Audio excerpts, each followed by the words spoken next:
बिहार दरोगा की तैयारी कैसे किया जाए, मतलब वो कौन सा शॉर्टकट तरीका है, वो कौन सा टेक्निकल तरीका है कि जिस तरीके को फॉलो करके हम बिहार दरोगा में मैक्सिमम मार्क्स हासिल कर सकते हैं और अपनी तैयारी को कंफर्म कर सकते हैं। तो आज कि बहुत सारे स्टूडेंट को ये पता नहीं होता है कि क्या पढ़ना है और क्या छोड़ना है, और इसके कारण वो एग्जाम में पीछे रह जाते हैं। वो ज्यादा का अंतर नहीं होता। तो इस वीडियो को आप लोग पूरा देखिएगा, क्योंकि हम इसमें चर्चा करेंगे वैसे महत्वपूर्ण बिंदु पर जो बराबर एग्जाम में, मतलब कि जितने बार बिहार दरोगा का एग्जाम हुआ है उसमें कई बार ये क्वेश्चन आए हैं, कई बार इस टॉपिक से क्वेश्चन आए हैं। तो सभी महत्वपूर्ण टॉपिक, हिट टॉपिक को मैंने इस वीडियो में रखने का प्रयास किया है।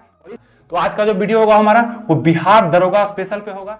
तो चलिए इसको शुरू करते हैं। और सबसे पहले आपको बताते हैं कि पीटी के एग्जाम में, बिहार दरोगा के पीटी के एग्जाम में कहां से क्वेश्चन आते हैं। तो जीके, जीएस एंड करंट के क्वेश्चन आपको मिलेंगे। उसमें से कुछ मैथ के क्वेश्चन, मतलब 3, 4, 5 प्रश्न मैथ के भी दिखते हैं, तो वो सिलेबस में नहीं है। सिलेबस में क्या है, तो GK, GS and current affairs के क्वेश्चन, मतलब 100 क्वेश्चन होंगे और 2 घंटा का आप लोग को समय मिलता है इस एग्जाम के लिए। ठीक है, तो उसमें देखते हैं सबसे महत्वपूर्ण बिंदु पे आज चर्चा करेंगे। ये सभी महत्वपूर्ण बिंदु हैं, इसको आप लोग अपने नोट में स्क्रीनशॉट लेके या अपने कॉपी में कहीं लिख लीजिए, ताकि जब भी आप पढ़ाई करिए तो सबसे पहले इस टॉपिक को, जो टॉपिक हम लिखे हुए हैं बोर्ड पे, उसको सबसे पहले आपको पढ़ना है। उसके बाद ही कोई टॉपिक आपको पढ़ना है, क्योंकि ये टॉपिक हमेशा से बिहार दरोगा में महत्वपूर्ण है। यहां से क्वेश्चन देखे गए हैं, काफी एनालिसिस करके ये वीडियो बनाया गया। ठीक है, तो आज का ये वीडियो आप लोग के लिए काफी महत्वपूर्ण रहेगा अगर आप लोग बिहार दरोगा का एग्जाम देने वाले हैं या उसकी तैयारी आप लोग बहुत जोर शोर से कर रहे हैं तब। ठीक है, तो इस वीडियो को आप लोग पूरा देखिएगा, क्योंकि हम इसमें चर्चा करेंगे वैसे महत्वपूर्ण बिंदु पर जो बराबर एग्जाम में, मतलब कि जितनी बार बिहार दरोगा का एग्जाम हुआ है उसमें कई बार ये क्वेश्चन आए हैं, कई बार इस टॉपिक से क्वेश्चन आए हैं।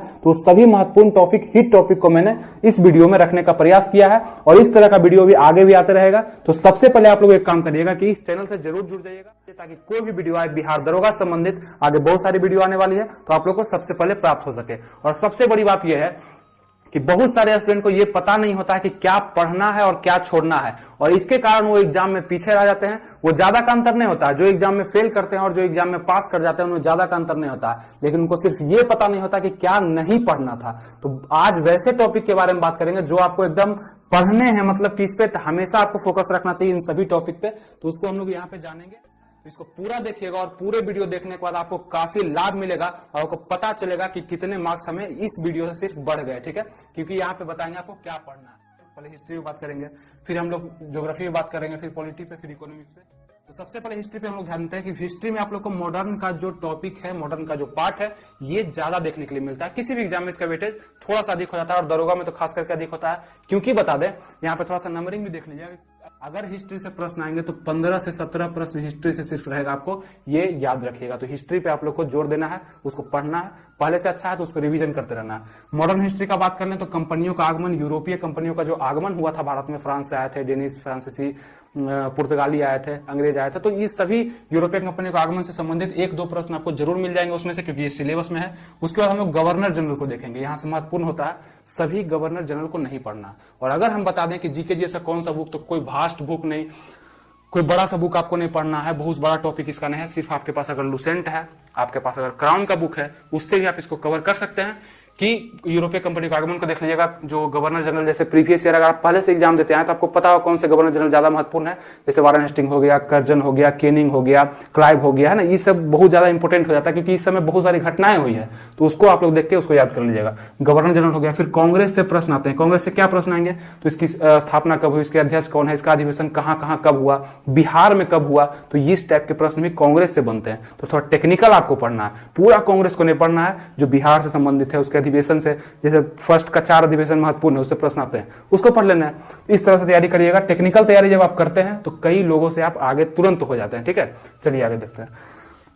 गांधी आंदोलन से प्रश्न आते हैं, मतलब गांधी जी द्वारा किए गए बहुत सारे आंदोलन है। सबसे पहले तो गांधी जी से प्रश्न आएगा आपको, उनकी जीवनी से संबंधित प्रश्न आते हैं, उनकी आंदोलन से प्रश्न जरूर आपको मिलेंगे एग्जाम में। तो गांधी को तो छोड़ना ही नहीं है, मॉडर्न में कहें तो सिर्फ गांधी ही गांधी है। ठीक है, गांधी जी को पक्का याद करिएगा। फिर अगर देख लें, थोड़ा सा और फोकस करते हैं उस पर, तो 1900 के बाद के डेट का जितना ही प्रश्न बनता है, अगर हम देख लें मॉडर्न में, तो 1900 ईस्वी के बाद, जैसे 1905 में कर्जन जो बंगाल विभाजन किया, फिर 7 में सुधार, 9 में पार्लियामेंट सुधार, फिर ये सब महात्मा गांधी का शुरू हो गया, 17 से चंपारण हो गया, खेड़ा हो गया, अहमदाबाद मिल मजदूर, रॉलेटेक, चौरा चौरी। तो इस सभी टाइप के प्रश्न 1900 के बाद का डेट आप लोग के लिए महत्वपूर्ण हो जाता है दरोगा के एग्जाम में। जिसको आप लोग ध्यान दीजिएगा। कहां से, लुसेंट की किताब से दीजिएगा, क्राउन की किताब से दीजिएगा, घटना चक्र है उससे भी दे सकते हैं। आपके पास कोई ना कोई बुक उपलब्ध जरूर होगा, नहीं है तो ले लीजिएगा। फिर आगे देखते हैं पत्रिकाएं जितनी भी प्रकाशित हुई थी उस समय मॉडर्न हिस्ट्री में आप देखिएगा तो उसमें बहुत सारी पत्रिकाएं, बहुत सारे लेखक, उसमें पुस्तक पत्रिकाएं जो प्रकाशित की गई थी उससे भी कभी कभी प्रश्न पूछता है इतिहास में, ठीक है, पुस्तक से संबंधित थी बहुत सारे पुस्तक। बस इतना ही आपको पढ़ना है मॉडर्न में। अगर आप पढ़ना चाहते हैं, बेहतरीन तैयारी करना चाहते हैं तो सबसे पहले इतना, और फिर बाद में आप जितना भी कर सकते हैं आपके पास समय है तो। फिर देखते हैं मध्यकालीन में हम बढ़ते हैं, क्योंकि मॉडर्न के बाद मध्यकालीन पर हम जोड़ देते हैं तो मोहम्मद गौरी से प्रश्न पूछे जाते हैं। मोहम्मद गौरी बहुत ज्यादा चैप्टर नहीं है, बड़ा छोटा ही चैप्टर है, उससे प्रश्न आ जाते हैं मोहम्मद गौरी से संबंधित, तो इसको भी थोड़ा सा आप लोग एक झलक देख लीजिएगा, याद हो जाएगा। फिर उसका दिल्ली सल्तनत में जितने भी वंश शासन किए, इसका तो ट्रिक भी है ना, गुखित्तो सैलो गुलाम वंश ने शासन किया, खिलजी वंश ने शासन किया, तुगलक सैयद, ये सब वंश ने शासन किया। तो इसमें जो इंपॉर्टेंट है, मतलब खिलजी वंश बहुत ज्यादा इंपॉर्टेंट है बिहार दरोगा के दृष्टिकोण से, तो इसको पढ़ना जरूरी है। तुगलक वंश थोड़ा सा इंपॉर्टेंट है, तो उससे संबंधित जो भी बातें हैं उसके प्रशासन से संबंधित, उसके शासन से संबंधित, तो सबको आप लोग को याद रखना है, ठीक है। फिर आगे देखते हैं मुगल। अब मुगल का बात कर लें तो मुगल काल, औरंगजेब तक के काल, उसके बाद उत्तर मुगल काल, बहादुर शाह के बाद का काल भी इंपॉर्टेंट हो जाता है, पूछा जाता है, उसमें क्रम भी कभी कभी पूछा जाता है और उससे संबंधित बातें भी पूछी जाती है, जैसे फर्रुखसियर का काल से संबंधित प्रश्न पूछा जाता है। अगर आप लोग पढ़े होंगे तो ये सब चीज समझते होंगे, नहीं पढ़े हैं तो एक बार मुगल काल को पूरा रिवीजन कर दीजिए, ठीक है, मुगल काल। फिर भक्ति आंदोलन से संबंधित भी क्वेश्चन आते हैं जितने भी। हम लोग आगे देखते हैं प्राचीन पे हम लोग आते हैं। मध्यकालीन मॉडर्न आप लोग समझ गए, इतना पढ़ना है, उसके बाद आप लोग जो भी चाहिए पढ़ सकते हैं। फिर हम लोग आते हैं प्राचीन पे, तो यहाँ पे सिंधु सभ्यता, जो आप हड़प्पा के नाम से जानते हैं, हड़प्पा का पूरा जानकारी, वहां से 1 या 2 प्रश्न फिक्स है दरोगा के एग्जाम में, दरोगा या बिहार पुलिस में भी उससे क्वेश्चन आते हैं। तो खैर आप लोग दरोगा का स्पेशल छात्र हैं, इसलिए आप लोग को ये सिंधु सभ्यता आप लोग को कंफर्म करके जाना है, कहाँ खुदाई हुआ था, कहाँ क्या मिला था, कितनी उसकी मतलब क्या उसकी खासियत थी सिंधु सभ्यता की, मोहनजोदड़ो हो गया, हड़प्पा हो गया, तो उससे संबंधित प्रश्न बन जाते हैं, उसको जरूर पढ़िएगा। लुसेंट में काफी अच्छा दिया गया, उससे बाहर आपका क्वेश्चन नहीं बनेगा, ठीक है। फिर महाजनपद, 16 महाजनपद थे उस समय, उसका क्या खासियत था, बिहार में कितने महाजनपद थे, 3 महाजनपद थे बिहार में, उसका क्या खासियत था, उसका राजधानी कहां थी, इससे प्रश्न भी जरूर बनते हैं। हर एक दरोगा में प्रश्न इसने बना है, तो ये टेक्निकल हुआ तैयारी कि आपको जो बना है उससे पूरे टॉपिक से संबंधित, मतलब एक बार अगर पूछ दिया किसी एक महाजनपद की राजधानी, तो क्या दूसरे बार उसी का पूछेगा, नहीं, 16 को हम याद कर लेंगे, अब जिसका पूछेगा उसका हम बता देंगे, पूछेगा तो जरूर पूछेगा, ठीक है, इसको ध्यान रखिएगा। फिर आगे देखते हैं बौद्ध धर्म और जैन धर्म, इससे भी फिक्स है क्वेश्चन, 2-3 क्वेश्चन दोनों से मिला के कंफर्म रहेंगे। उनकी सभाएं कहां हुई, उनकी मृत्यु कहां हुई, कहां उनको ज्ञान प्राप्त हुआ, बहुत तरह की उसमें जानकारी आपको मिल जाएगी बौद्ध और जैन से संबंधित, इसको छोड़ना नहीं है किसी भी हाल में अगर आप नंबर चाहते हैं तो। फिर मगध में जितने भी वंश शासन किए उससे भी प्रश्न बनते हैं, क्योंकि ये बिहार से भी संबंधित है। अगर मगध पे किसी राजवंश ने शासन किए तो ये महत्वपूर्ण सिर्फ इसलिए नहीं होता है कि मगध का है, इसलिए भी कि बिहार का क्वेश्चन बन जाता है। और आप लोग पता होगा बिहार के एग्जाम में बिहार के क्वेश्चन जब आते हैं तो बिहार से संबंधित इतिहास से रिलेट करके भी क्वेश्चन आते हैं, तो मगध हो गया। फिर मौर्य वंश जो देख रहे हैं चंद्रगुप्त मौर्य का, उससे भी प्रश्न बनता है, उसका गुप्त वंश से प्रश्न बनता है। फिर दक्षिण भारत के जो राजवंश थे, जैसे चेर हो गया, चोल हो गया, पांडे राजवंश हो गया, तो इनसे भी प्रश्न बनते हैं, चोल से कुछ ज्यादा प्रश्न बनता है, ठीक है। तो ये हो गया आप लोग का प्राचीन भारत, समझ गए इस सभी कुछ चीज को। अब आइए हम लोग आगे बढ़ते हैं, भूगोल पे आते हैं कि यहाँ ज्योग्राफी पे आप लोग को क्या फोकस करना है। तो ज्योग्राफी में बहुत कम चीजें हैं, ये सभी चीज एक बार में आप देखिएगा तो आप लोग को ज्यादा लगेगा, लेकिन एक अलग अलग देखिएगा तो काफी कम लगेगा। जब हम देखते हैं भूगोल को तो भारत का भूगोल इसमें पूछा जाता है ज्यादा। अब भूगोल का हम बात कर लें तो इससे भी करीब करीब आपको 15 प्रश्न ज्योग्राफी से भी रहेंगे, तो हिस्ट्री और ज्योग्राफी लगभग सेम रहता है, हिस्ट्री 1-2 नंबर ज्यादा ही पूछा जाता है। फिर उसका देखते हैं भारत का भूगोल पे ज्यादा फोकस रहेगा, विश्व भूगोल थोड़ा सा कम रहेगा। भारत के भूगोल में नदी से प्रश्न आएंगे, कंफर्म नदी से प्रश्न आएंगे, जितने भी भारत में नदियां हैं, नदियों का जाल भारत में बहुत ज्यादा है, उससे प्रश्न जरूर बनते हैं, सिंधु, सतलज, रावी, ब्यास, ये सब से प्रश्न बनते हैं, इसको आप लोग को ध्यान रखना। गंगा नदी, फिर झील से प्रश्न बनते हैं, कौन झील कहाँ है, उसकी खासियत क्या है ना, किस नदी के किनारे है, कौन सा शहर, ये सब टाइप के प्रश्न बनते हैं नदी संबंधित। फिर जलप्रपात कहाँ पे स्थित है, कौन सा सबसे बड़ा है, कौन सबसे पुराना है, कौन सबसे ऊंचा है, इससे भी प्रश्न बनते हैं जलप्रपात से। ये सब प्रश्न आए हुए हैं, इसलिए आपको टॉपिक हम लिखे हैं। फिर जलवायु से भी प्रश्न बनते हैं, खैर ये सब तो कॉमन टॉपिक है, सभी एग्जाम में यहाँ से प्रश्न बनते हैं। मिट्टी को आप लोग को कंफर्म करके जाना है, नदी और मिट्टी को तो आप छोड़ ही नहीं सकते हैं, मिट्टी से भी प्रश्न आपको जरूर मिल जाएंगे एग्जाम में, बहुत सारी मिट्टी बहुत प्रकार की पाई जाती है भारत में। फिर जनगणना से प्रश्न, इससे भी प्रश्न 1-2 पक्का है एकदम एग्जाम में, कोई रोक नहीं सकता। जनगणना 2011 की जनगणना हुई थी, उससे प्रश्न, किस राज्य की घनत्व कितना है, कहाँ प्रति व्यक्ति आय ज्यादा है, बहुत तरह का प्रश्न जो है जनगणना से संबंधित आपको पूछ दिया जा सकता है ना, घनत्व से संबंधित, उसकी जनसंख्या, क्षेत्रफल से संबंधित पूछा जाता है, कंफर्म पूछा जाता है। फिर परियोजनाएं जितने भी भारत में है, बहुउद्देशीय परियोजना कौन सबसे बड़ी है, कब उसका लागू हुआ, क्या खासियत है उसका, है ना, ये भी पूछा जाता है परियोजना से संबंधित, ये सभी आपको लुसेंट में मिल जाएगा। फिर आपको अभ्यारण्य से भी प्रश्न आते हैं, कौन सा बाघ अभ्यारण्य कह लें तो उस कहाँ स्थित है, कौन सबसे ज्यादा अभ्यारण्य कहाँ पे स्थित है, पन्ना, पेंच, ये सब तरह के अभ्यारण्य जितने भी हैं जो मध्य प्रदेश में है, मध्य प्रदेश वाला थोड़ा सा पूछता है ज्यादा करके गिर कहाँ है, तो इस टाइप का भी पूछा जाता है अभ्यारण्य से संबंधित। तो अभ्यारण्य को भी आप लोग को देख लेना है, जो प्रीवियस ईयर है उसको भी देखिएगा, और जो बताया गया यूट्यूब चैनल पर जब सर्च करिएगा ना अभ्यारण्य, तो ये बहुत सारे वीडियो आपको प्राप्त हो जाएंगे, वहां से याद कर लीजिएगा। राष्ट्रीय उद्यान से भी प्रश्न पूछे जाते हैं, कौन सा राष्ट्रीय उद्यान कहाँ स्थित है, ये सब प्रश्न पूछे जाते हैं। मिसलेनियस करके, अगर इसको बोले तो मिसलेनियस करके भी पूछता है, कोई दिक्कत नहीं। और सबसे महत्वपूर्ण आप लोग को पर्यावरण से क्वेश्चन, 3-4 क्वेश्चन आपको पर्यावरण से सिर्फ मिल जाएंगे, इकोसिस्टम से, ठीक है, तो उसको भी आप लोग को पढ़ लेना है, ठीक है।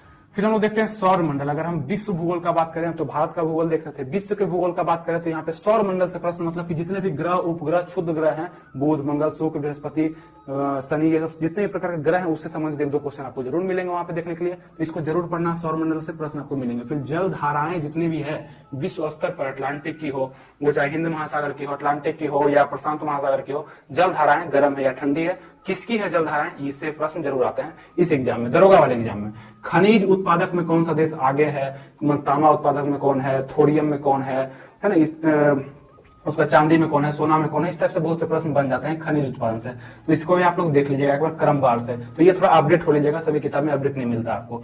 फिर यहाँ पे हम पॉलिटी का बात करते हैं, मतलब राज्य व्यवस्था, भारतीय राज्य व्यवस्था, भारतीय संविधान के बारे में अगर हम बात करते हैं तो यहाँ पे आप ध्यान दे रहे होंगे। आप लोग को ये बोरिंग तो नहीं लग रहा है, क्योंकि यहाँ पे आप लोग को इंटरेस्टिंग इसलिए नहीं लगेगा क्योंकि यहाँ पे टॉपिक बताए जा रहे हैं, और ये सभी टॉपिक आप लोग के लिए बहुत इंपॉर्टेंट है। आप लोग जब भी पढ़िए पॉलिटी तो सबसे पहले ये पढ़िए, ज्योग्राफी पढ़िए तो सबसे पहले ये पढ़िए, और आपका ये क्लियर हो जाता है, फिर दूसरे टॉपिक पे आप लोग ध्यान दीजिए, ठीक है। उसको ध्यान से देखते रहिए, काफी लाभ आप लोग को इसके बाद मिलेगा। और भी कई बातें आपसे हम करने वाले हैं वीडियो के अंत में, कुछ वीडियो का लिंक भी आपको हम प्रोवाइड करेंगे। जैसे आपको बता दें कि लूसेंट जो बुक है, जो आपको बता रहे हैं कि लूसेंट बुक से आप पढ़िएगा, तो लूसेंट बुक को किस तरीका से पढ़ा जाना चाहिए, इस पे भी हम एक वीडियो बनाए हैं, तो उसको जरूर आप लोग देखिएगा। अगर आप लोग नहीं देखे हैं तो कि किस तरीका से पढ़ा जाना चाहिए, काफी बेहतरीन तरीका बताया है, उस तरीका से लूसेंट पूरा खत्म हो जा सकता है।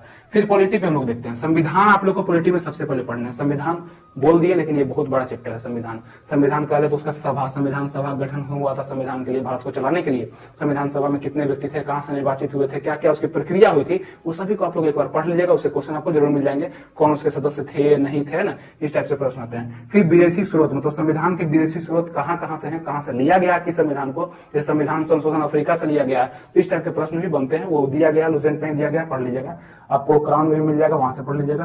प्रस्तावना पूछा जाता है, प्रस्तावना से क्वेश्चन बनते हैं। मौलिक अधिकार, मौलिक कर्तव्य से क्वेश्चन बनते हैं। अनुच्छेद से क्वेश्चन बनते हैं, मतलब कि जितने महत्वपूर्ण अनुच्छेद है, अनुच्छेद 395 है, 395 याद करने का है नहीं, अनुसूची भी इसमें बहुत ज्यादा पूछा जाता है। संसद से क्वेश्चन कहने तो राष्ट्रपति हो गया, लोकसभा हो गया, राज्यसभा से मिला करके क्वेश्चन आपको जरूर पूछ देगा इस एग्जाम में, पॉलिटी से क्वेश्चन आएगा तो। और पॉलिटी से करें तो इससे 10 से 13 क्वेश्चन रह सकते हैं एग्जाम में, ठीक है, 10 से 13 क्वेश्चन। लेकिन इसका फिर आगे हम देखते हैं कि इसमें संशोधन से प्रश्न आते हैं, मतलब कि संविधान में संशोधन कब कब किए गए, कौन सा संशोधन ज्यादा इंपॉर्टेंट है और किस संशोधन के द्वारा क्या उसमें बदलाव किया गया, वो पूछाता है। फिर आपातकाल तो इसमें पूछा ही जाएगा आपसे कि आपातकाल 3 प्रकार के थे, उसमें क्या प्रक्रिया होती है, किसके द्वारा लगाया था, कब लगाया था, है ना, कौन कौन से आपातकाल है, उसका अनुच्छेद क्या है, इससे भी संबंधित प्रश्न पूछे जाते हैं। और पॉलिटी में और भी बहुत सारी चीजें हैं जो इंपॉर्टेंट है, लेकिन हम यहाँ पे नहीं लिखे, लेकिन आप लोग को उसको पढ़ लेना है, काफी कम है, कोई दिक्कत नहीं होगा आप लोग को, ठीक है, इतना जरूर आप लोग को पढ़ लेना है। फिर आइए हम लोग इकोनॉमिक्स पे बात करते हैं। इकोनॉमिक्स में अगर हम बात करें 7 से 8 प्रश्न आपको बिहार दरोगा के एग्जाम में देखने के लिए मिलेंगे।